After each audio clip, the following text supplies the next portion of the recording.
Hamas ने शनिवार को इजरायली बंधकों का चौथा बैच रिहा किया, जिनमें 3 व्यक्तियों को गाजा सिटी में रेड क्रॉस को सौंपा गया, जो संघर्ष विराम समझौते का हिस्सा था। शनिवार सुबह 2 बंधकों 54 वर्षीय इजरायली फ्रांसीसी नागरिक ओफर काल्डेरोन और 35 वर्षीय इजरायली नागरिक यार्डन विबास को दक्षिणी शहर खान यूनुस में रेड क्रॉस को सौंपा गया। तीसरा बंधक, जो कि 65 वर्षीय इजरायली अमेरिकी नागरिक कीथ सिगल को गाजा सिटी के अंदर एक बंदरगाह पर रिहा किया गया, जिससे तीनों इजरायली बंधकों का पूरी तरीके से आदान प्रदान हो गया। मालूम हो कि सिगल को हमास ने अपनी पत्नी अवीवा के साथ 7 अक्टूबर 2023 को गाजा पट्टी से ले लिया था। अवीवा को नवंबर 2023 में ही रिहा कर दिया गया था। ये रिहाई, जो कि बंधक अदला बदली और संघर्ष विराम समझौते के पहले चरण के तहत चौथे बैच के रूप में की गई, इजरायल और हमास के बीच 15 महीने की भीषण लड़ाई को रोकने के लिए हुई थी। इसे अंतर्राष्ट्रीय मध्यस्थों के साथ समन्वित किया गया ताकि सुरक्षित रूप से स्थानांतरण सुनिश्चित किया जा सके। यह अदला बदली एक समझौते के क्रियान्वयन के प्रयास का हिस्सा थी, जिसमें दोनों पक्षों के बंदियों की रिहाई की प्रक्रिया को सुविधाजनक बनाने के साथ साथ अस्थायी रूप से शत्रुता की समाप्ति को बनाए रखा गया। इसी दौरान एक स्थानीय निवासी ने मीडिया को बताया, इजरायली बंदियों का स्थानांतरण ये साबित करता है कि फिलिस्तीनी बंदी अच्छे हैं।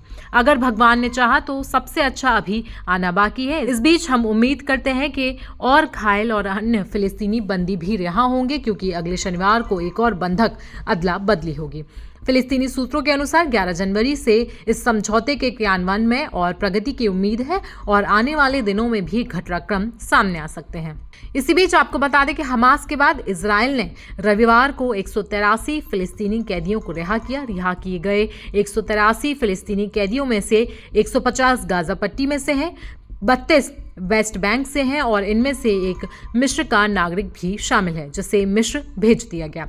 वेस्ट बैंक से रिहा हुए कैदियों को रमल्ला के पास ऑफर जेल से छोड़ा गया, जबकि गाजा से रिहा हुए कैदियों को इजरायल के कैट जियोट जेल से छोड़ा गया और उनमें कैरम शामोल क्रॉसिंग के जरिए दक्षिणी गाजा लाया गया। बता दें कि ये रिहाई हमास द्वारा 3 इजरायली बंधकों को रिहा करने के बाद हुई। ये कैदियों की अदला बदली इजरायल और हमास के बीच जंगबंदी समझौते के पहले चरण के दौरान की गई थी, जो कि 19 जनवरी को लागू हुआ था। इसी समझौते के बाद अब ये समझौता जो है वो चौथे चरण में आ चुका है। आखिर में बता दें कि हमास ने 7 अक्टूबर 2023 को इजरायल पर बहुत बड़ा हमला किया था, जिसमें 1200 इजरायली नागरिकों की मौत हुई थी और 250 इजरायली नागरिकों को बंधक बना लिया गया था। इसके जवाब में इजरायल ने गाजा पर हमला किया, जिसमें अब तक 47,000 से ज्यादा लोग मारे गए और लाखों लोग बेघर हो गए। जिसके बाद कई सारी विदेशी ताकतों के बाद हमास और इजरायल के बीच मध्यस्थता बैठाई गई और ये अदला बदली का समझौता भी लाया गया। עופר, ירדן, קית', כמה טוב לראות אתכם בבית.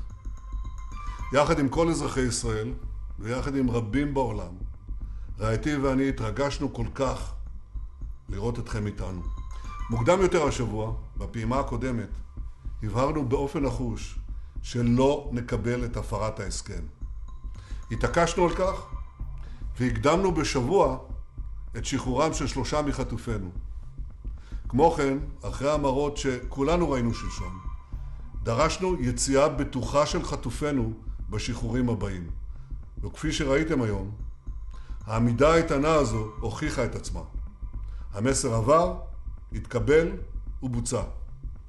ישראל מצפה שכל הפעימות הבאות גם הן יתבצעו באופן בטוח. בשעות אלה, המחשבות של כולנו נתונות לשירי, אריאל וכפיר ביבס. הן נתונות להם ולכל חטופינו, החיים והחללים כאחד, שטרם שבו ארצה. נמשיך לפעול בנחישות להשיבם ארצה ולהשיג את כל מטרות המלחמה. בעזרת השם नआसे तो इजरायल और हमास के बीच इस अदला बदली पर आपकी राय क्या है, हमें कमेंट सेक्शन में आप जरूर बताएं। साथ ही साथ देश और दुनिया की बाकी खबरों के लिए आप बने रहें जनसत्ता के साथ।